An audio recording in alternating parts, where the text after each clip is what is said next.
ನಮಸ್ಕಾರ ವೀಕ್ಷಕರೇ, kidney care bye doctor Ravi care YouTube ಚಾನಲ್ಗೆ ತಮಗೆ ಸ್ವಾಗತ. ಇವತ್ತು ನಾವು ಯೂರಿಕ್ ಆಸಿಡ್ ಹಾಗೂ ಕಿಡ್ನಿಯ ಒಂದು ಆರೋಗ್ಯದ ಬಗ್ಗೆ ಕೆಲವೊಂದು ಮಾಹಿತಿನ ತಿಳ್ಕೊಳ್ಳೋಣ. ಏನಪ್ಪ ಈ ಯೂರಿಕ್ ಆಸಿಡ್ ಅಂತ ನಾವು ನೋಡಿದ್ರೆ, ಯೂರಿಕ್ ಆಸಿಡ್ ಅನ್ನೋದು ನಮ್ಮ ದೇಹದಲ್ಲಿ ನಮ್ಮ ಆಹಾರವನ್ನು ಒಂದು ಏನು ಮೆಟಬಾಲಿಸಮ್ ಆಗುತ್ತೆ, ಡೈಜೆಷನ್ ಆಗುತ್ತೆ, ಆ ಡೈಜೆಷನ್ ಆದಮೇಲೆ ಬರುವಂತಹ ಒಂದು ಕ್ರಿಸ್ಟಲ್ ಅದಕ್ಕೆ ನಾವು ಯೂರಿಕ್ ಆಸಿಡ್ ಅಂತ ಕರಿತೇವೆ. ಇದಕ್ಕೆ ನಾವು it is a product of purine metabolism. ಅಂದರೆ ನಮ್ಮ ದೇಹದಲ್ಲಿ ನಾವು ಆಹಾರದಲ್ಲಿ ನಾವೇನು ಪ್ರೋಟೀನ್ ಅಂಶ ತಗೊಳ್ತೀವಿ, ಅದರಲ್ಲಿ ಯಾವ್ದು ಪ್ಯೂರಿನ್ ಇರುತ್ತೆ, ಆ ಪ್ಯೂರಿನ್ ನಮ್ಮ ದೇಹದೊಳಗಡೆ ಹೋಗಿ ಅದು ಮೆಟಬಾಲೈಸ್ ಆಗಿ ಅಂದರೆ ಜೀರ್ಣ ಆಗಿ ಬರುವಂಥ ಒಂದು ಪದಾರ್ಥ ಅಂತಂದರೆ ಅದಕ್ಕೆ ಯೂರಿಕ್ ಆಸಿಡ್ ಅಂತ ಹೇಳ್ತೀವಿ. ಏನಿದು ಯೂರಿಕ್ ಆಸಿಡ್ ಅಂತಂದರೆ ಇದು ಒಂದು ಕ್ರಿಸ್ಟಲ್ ಫಾರ್ಮಲ್ಲಿ ಇರುತ್ತೆ. ಸೊ ಈ ಯೂರಿಕ್ ಆಸಿಡ್ ನಮ್ಮ ಎಲ್ಲರ ದೇಹದಲ್ಲಿ ಒಂದು ಅತ್ಯಂತ ಅವಶ್ಯಕ ಒಂದು ವಸ್ತುವಾಗಿರ್ತದೆ. ಇದು ಬ್ಲಡ್ ಅಲ್ಲಿ ಸರ್ಕ್ಯುಲೇಟ್ ಆಗ್ತಾ ಇರ್ತದೆ. ಯೂರಿಕ್ ಆಸಿಡ್ ಏನ್ ಮಾಡುತ್ತೆ ಅಂದ್ರೆ ಇದಕ್ಕೆ ಒಂದು ಆಂಟಿ ಆಕ್ಸಿಡೆಂಟ್ ಪ್ರಾಪರ್ಟೀಸ್ ಇರ್ತದೆ. ಅದು ಫ್ರೀ ರಾಡಿಕಲ್ಸ್ ಏನಿರ್ತದೆ ಅದನ್ನ ಸ್ಕ್ಯಾವೆಂಜ್ ಮಾಡ್ತಾ ಇರ್ತದೆ. ಅಂದ್ರೆ ಫ್ರೀ ರಾಡಿಕಲ್ಸ್ನ ದೇಹದಲ್ಲಿ ಕಡಿಮೆ ಮಾಡ್ತಾ ಇರುತ್ತೆ. ಏನಪ್ಪ ಈ ಫ್ರೀ ರಾಡಿಕಲ್ಸ್ ಅಂದ್ರೆ ನಮಗೆ ತೊಂದರೆ ಕೊಡುವಂತಹ ಕೆಲವು ಒಂದು ಪಾರ್ಟಿಕಲ್ಸ್ ಇರುತ್ತೆ, ಅದನ್ನ ಈ ಯೂರಿಕ್ ಆಸಿಡ್ ಕಂಟ್ರೋಲ್ ಮಾಡ್ತಾ ಇರ್ತದೆ. ಸೊ ಈ ಯೂರಿಕ್ ಆಸಿಡ್ ಅನ್ನೋದು ದೇಹಕ್ಕೆ ಎಲ್ಲರಿಗೂ ಇದ್ದೇ ಇರುತ್ತೆ. ಸೊ ಕಡಿಮೆ ಆದರೂ ಒಳ್ಳೇದಲ್ಲ, ಜಾಸ್ತಿ ಆದರೂ ಒಳ್ಳೇದಲ್ಲ. ಈ ಒಂದು ಸಮತೋಲನದಲ್ಲಿ ಇಟ್ಕೊಳ್ಬೇಕು ಅಂತಂದ್ರೆ ನಿಮ್ಮ ಕಿಡ್ನಿ ಚೆನ್ನಾಗಿ ಕೆಲಸ ಮಾಡ್ತಿರ್ಬೇಕು.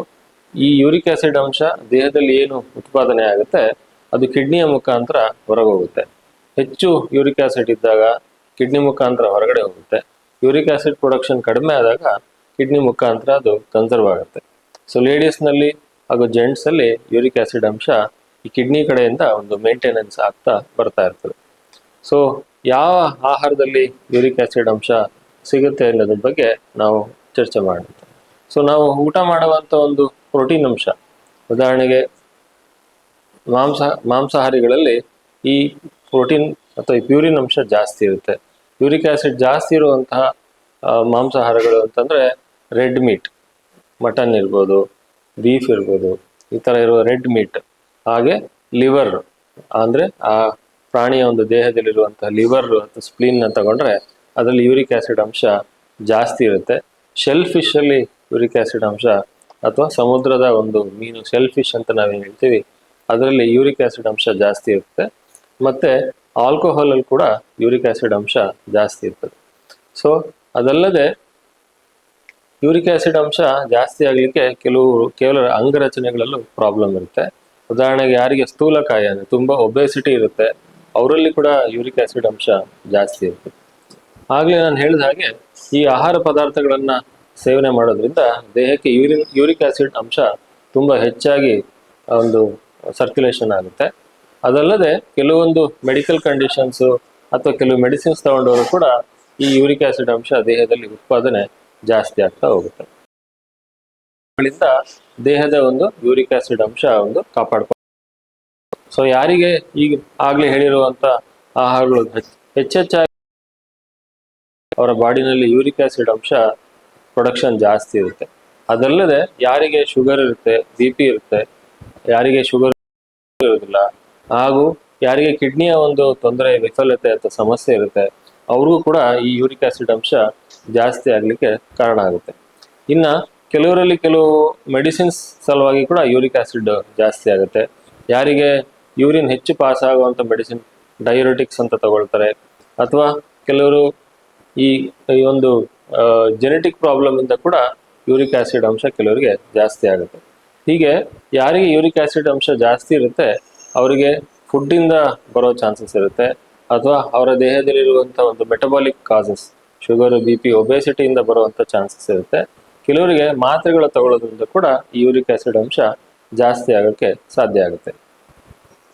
ಸೊ ಹೈ ಯೂರಿಕ್ ಆಸಿಡ್ ಆಯಿತು ಅಂದರೆ ಏನಾಗುತ್ತೆ ಅಂತಂದರೆ, ಆಗಲೇ ಹೇಳಿದ ಹಾಗೆ ಈ ಯೂರಿಕ್ ಆಸಿಡ್ ಅನ್ನೋದು ಒಂದು ಕ್ರಿಸ್ಟಲ್ ಫಾರ್ಮಲ್ಲಿ ಇರುತ್ತೆ. ಅಂದರೆ ಒಂದು ಉಪ್ಪಿನಂಶ ಇರುತ್ತೆ, ಅದು ತುಂಬ ಶಾರ್ಪ್ ಸೈಜ್ ಕ್ರಿಸ್ಟಲ್ಸ್ ಇರುತ್ತೆ. ನಾವು ಯೂರಿಕ್ ಆಸಿಡ್ ಕ್ರಿಸ್ಟಲ್ನ ನಾವು ಮೈಕ್ರೋಸ್ಕೋಪ್ನಲ್ಲಿ ನೋಡಿದ್ರೆ ಅದು ತುಂಬ ಶಾರ್ಪ್ ಆಗಿರುತ್ತೆ. ಸೊ ಯಾವಾಗ ಯೂರಿಕ್ ಆಸಿಡ್ ಅಂಶ ಜಾಸ್ತಿ ಆಗುತ್ತೆ ಅದು ಬಾಡಿನಲ್ಲಿ ಬೇರೆ ಬೇರೆ ಆರ್ಗನ್ಸ್ನಲ್ಲಿ, ಉದಾಹರಣೆಗೆ ಜಾಯಿಂಟ್ಸ್ನಲ್ಲಿ ಅದು ಕುತ್ಕೊಳ್ಳೋಕೆ ಶುರುವಾಗುತ್ತೆ.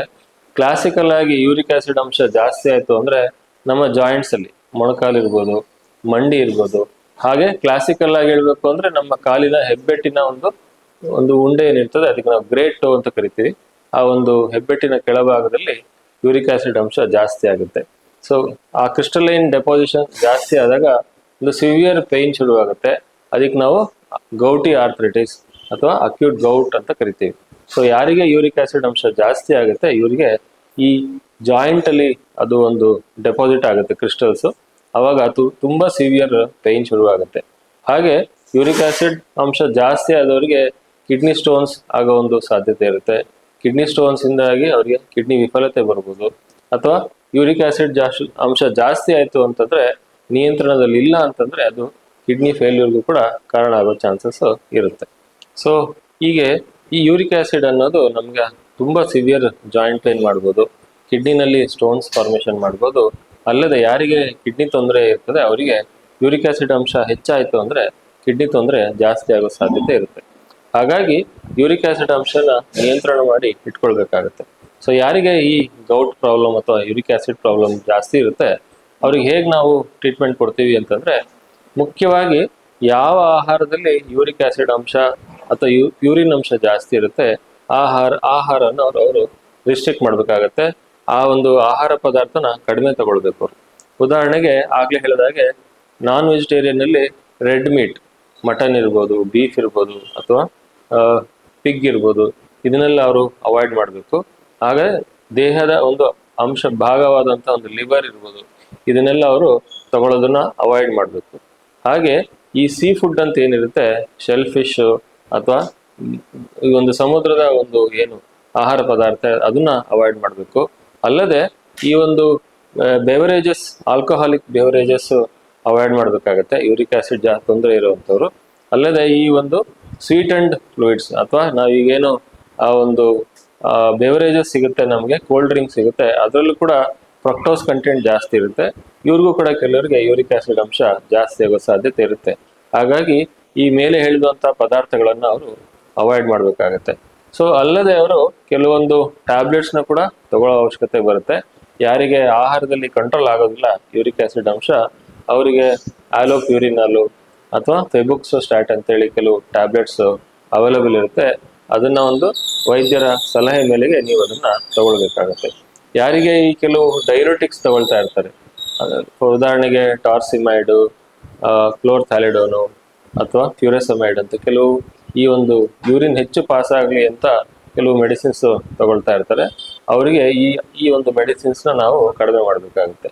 ಸೊ ಹೀಗೆ ಎಲ್ಲ ಕಾರಣದಿಂದನೂ ಯಾವಾಗ ಯೂರಿಕ್ ಆಸಿಡ್ ಅಂಶ ಜಾಸ್ತಿ ಆಗುತ್ತೆ ಅದು ವೈದ್ಯರ ಸೂಕ್ತ ಸಲಹೆ ಮೇರೆಗೆ ನೀವು ತಗೊಳ್ಳೋದ್ರಿಂದ ಆರೋಗ್ಯ ನೀವು ಕಾಪಾಡ್ಕೊಳ್ತೀವಿ. ಸೊ ಯಾಕಪ್ಪ ಇವತ್ತು ನಾವು ಈ ಯೂರಿಕ್ ಆಸಿಡ್ ಬಗ್ಗೆ ತಿಳ್ಕೊಳ್ಬೇಕು ಅಂದ್ರೆ, ಈ ಯೂರಿಕ್ ಆಸಿಡ್ಗೂ ಹಾಗೂ ಕಿಡ್ನಿ ಕಾಯಿಲೆಗೆ ಒಂದು ಡೈರೆಕ್ಟ್ ಕೋರಿಲೇಷನ್ ಇದೆ. ಸೊ ಯಾರಿಗೆ ಈ ಯೂರಿಕ್ ಆಸಿಡ್ ಅಂಶ ಜಾಸ್ತಿ ಇರುತ್ತೆ ಅವರಿಗೆ ಮುಂದೆ ಕಿಡ್ನಿ ಕಾಯಿಲೆ ಬರುವಂಥ ಚಾನ್ಸಸ್ ಇರುತ್ತೆ. ಅಲ್ಲದೆ ಕಿಡ್ನಿ ಕಾಯಿಲೆ ಇರುವಂಥವರು ಕನಿಷ್ಠ 60% ಜನಕ್ಕೆ ಯೂರಿಕ್ ಆಸಿಡ್ ಅಂಶ ಜಾಸ್ತಿ ಇರೋದನ್ನು ನಾವು ಕಂಡು ಬಂದಿದೆ. ಸೊ ಹೀಗೆ ಕಿಡ್ನಿ ಕಾಯಿಲೆ ಹಾಗೂ ಯೂರಿಕ್ ಆಸಿಡ್ ಒಂದು ಕನೆಕ್ಷನ್ ತುಂಬ ತೀವ್ರವಾಗಿರುತ್ತೆ. ಸೊ ಹಾಗಾಗಿ ಇದನ್ನ ನಾವು ಕಾಪಾಡ್ಕೊಳ್ಳೋದು ತುಂಬ ಇಂಪಾರ್ಟೆಂಟ್. ಸೊ ಈ ಯೂರಿಕ್ ಆಸಿಡ್ ಅಂಶ ಏನಿರುತ್ತೆ ಇದಕ್ಕೂ ಕಿಡ್ನಿಗೂ ಏನು ಸಂಬಂಧ ಅಂತ ನೋಡ್ತಾ ಹೋದ್ರೆ, ಯಾರಿಗೆ ಯೂರಿಕ್ ಆಸಿಡ್ ಅಂಶ ಜಾಸ್ತಿ ಆಗುತ್ತೆ ಅದು ಒಂದು ಕ್ರಿಸ್ಟಲ್ ಫಾರ್ಮ್ ಮುಖಾಂತರ ಕಿಡ್ನಿನಲ್ಲಿ ಡೆಪಾಸಿಷನ್ ಆಗಕ್ಕೆ ಶುರುವಾಗುತ್ತೆ. ಯಾವಾಗ ಇದು ಡೆಪಾಸಿಷನ್ ಆಗಕ್ಕೆ ಶುರುವಾಗುತ್ತೆ ಕಿಡ್ನಿನಲ್ಲಿ ಒಂದು ಇನ್ಫ್ಲಮೇಟರಿ ಪ್ರೊಸೆಸ್ ಶುರುವಾಗುತ್ತೆ. ಅಂದರೆ ಆ ಕ್ರಿಸ್ಟಲ್ ಡೆಪಾಸಿಷನ್ ಆಗಿರೋ ಜಾಗದಲ್ಲಿ ಇನ್ಫ್ಲಮೇಷನ್ ಜಾಸ್ತಿ ಆಗಕ್ಕೆ ಶುರುವಾಗುತ್ತೆ. ಅದರಿಂದಾಗಿ ಕಿಡ್ನಿಗೆ ಒಂದು ತೊಂದರೆ ಆಗಿ ಸ್ಕಾರಿಂಗ್ ಆಗುತ್ತೆ. ಯಾವಾಗ ಇದು ನಿಯಂತ್ರಣದಲ್ಲಿ ಇರೋದಿಲ್ಲ ಮುಂದೆ ಅವರಿಗೆ ಕಿಡ್ನಿ ತೊಂದರೆ ಜಾಸ್ತಿ ಆಗಿ ಕಿಡ್ನಿ ಫೇಲ್ಯೂರ್ ಆಗೋ ಒಂದು ಸನ್ನಿವೇಶ ಕೂಡ ಬರ್ಬೋದು. ನೋಡೋದಲ್ಲ ವೀಕ್ಷಕರೇ, ಈ ಯೂರಿಕ್ ಆಸಿಡ್ ಅಂಶ ಏನಿದೆ ಇದನ್ನ ಟ್ರೀಟ್ಮೆಂಟ್ ಮಾಡೋದು ತುಂಬ ಇಂಪಾರ್ಟೆಂಟ್. ಈ ಯೂರಿಕ್ ಆಸಿಡ್ ಅಂಶ ಕಂಟ್ರೋಲ್ ಮಾಡೋದು ತುಂಬ ಕಷ್ಟದ ಕೆಲಸ ಏನಲ್ಲ. ಆದರೆ ನೀವು ಯಾವ ಪೇಷಂಟಿಗೆ ಯಾರಿಗೆ ಈ ಯೂರಿಕ್ ಆಸಿಡ್ ಅಂಶ ಜಾಸ್ತಿ ಇರುತ್ತೆ, ಪದೇ ಪದೇ ಅವರಿಗೆ ಗೌಟಿ ಆರ್ಥ್ರೈಟಿಸ್ ಆಗ್ತಾ ಇರುತ್ತೆ, ಅವರು ಈ ಸೂಕ್ತ ಚಿಕಿತ್ಸೆ ತಗೊಳ್ಬೇಕು. ಚಿಕಿತ್ಸೆ ಅಂತಂದರೆ ಟ್ಯಾಬ್ಲೆಟ್ಸ್ ಇರುತ್ತೆ. ಅದಲ್ಲದೆ ಮುಖ್ಯವಾಗಿ ಯಾರಿಗೆ ಯೂರಿಕ್ ಆಸಿಡ್ ಪ್ರಾಬ್ಲಮ್ ಇರುತ್ತೆ ಅವರು ನಿರ್ದಿಷ್ಟವಾದ ಆಹಾರವನ್ನು ಪಾಲಿಸಬೇಕು. ಯಾವ ಆಹಾರದಲ್ಲಿ ಯೂರಿಕ್ ಆಸಿಡ್ ಅಂಶ ಜಾಸ್ತಿ ಇರುತ್ತೆ ಅವರು ಈ ಅಂಥ ಆಹಾರನ ಅವಾಯ್ಡ್ ಮಾಡೋದ್ರಿಂದ, ಆಲ್ಕೋಹಾಲ್ನ ಅವಾಯ್ಡ್ ಮಾಡೋದ್ರಿಂದ ಯೂರಿಕ್ ಆ್ಯಸಿಡ್ನಿಂದ ಅವರು ತಪ್ಪಿಸ್ಕೊಳ್ಬೋದು. ಅದರಿಂದ ಆಗುವಂಥ ಒಂದು ಗೌಟಿ ಆರ್ಥ್ರೈಟಿಸ್, ಈ ಗೌಟಿ ಆರ್ಥ್ರೈಟಿಸ್ ಅನ್ನೋದು ವೆರಿ ಸಿವಿಯರ್ ಪೇನ್, ಅಂದರೆ ಒಂದು ಚಾಕು ತಗೊಂಡು ಚುಚ್ಚಿದ ಹಾಗೆ ಪೇಯ್ನ್ ಇರುತ್ತೆ, ಅಷ್ಟು ಸಿವಿಯರ್ ಪೇಯ್ನ್ ಇರುತ್ತೆ. ಸೊ ಆಹಾರದಲ್ಲಿ ನೀವು ಕಂಟ್ರೋಲ್ ಮಾಡೋದ್ರಿಂದ, ಸೂಕ್ತವಾದ ಚಿಕಿತ್ಸೆ ಅಥವಾ ಮೆಡಿಸಿನ್ಸ್ ಟ್ಯಾಬ್ಲೆಟ್ಸ್ನ ತಗೊಳ್ಳೋದ್ರಿಂದ ಯೂರಿಕ್ ಆ್ಯಸಿಡ್ನಿಂದ ನೀವು ಕಂಟ್ರೋಲ್ ಮಾಡ್ಕೊಳ್ಬೋದು. ನಿಮ್ಮ ಆರೋಗ್ಯನ ಇನ್ನೂ ಇಂಪ್ರೂವ್ಮೆಂಟ್ ಮಾಡ್ಕೊಳ್ಬೋದು. ನಮಸ್ಕಾರ.